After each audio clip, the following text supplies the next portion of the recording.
Olá, crianças! Na aula de hoje, vamos aprender sobre como era o nosso país na época do Brasil Império. Esse período é chamado de Brasil Império porque quem governava era o imperador, diferente de hoje, que quem governa o Brasil é o presidente da República. Esse período aconteceu de 1822 a 1889. Em 1822, o Brasil se tornou independente de Portugal, sendo governado por um imperador. O Brasil imperial foi dividido entre o primeiro reinado e o segundo reinado. Hoje, nós vamos aprender como foi o primeiro reinado. Após o grito de independência, no dia 7 de setembro de 1822, que declarou o Brasil livre de Portugal, Dom Pedro I começou a governar o Brasil. Governou até 7 de abril de 1831, quando abdicou do trono. O governo de Dom Pedro I foi marcado por uma grande crise econômica, social e política.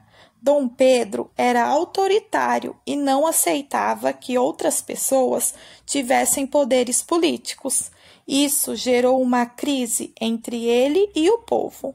Dom Pedro I não aceitou a Constituição feita pelos deputados e, em 1824, criou sua própria Constituição, que eram as leis que regiam o Brasil naquela época.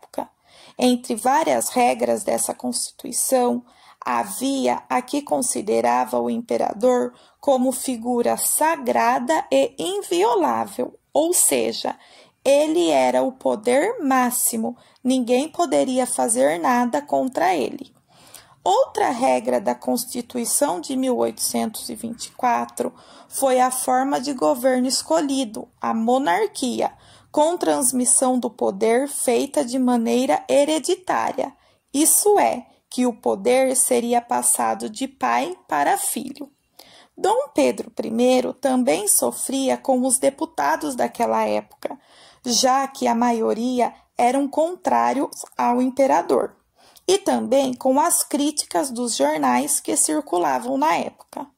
Com a grande pressão que vinha sofrendo do povo brasileiro, no dia 7 de abril de 1831, Dom Pedro I resolveu deixar o poder e passar o trono para o seu filho, Pedro de Alcântara. Chegou a hora das atividades. Um abraço e até semana que vem.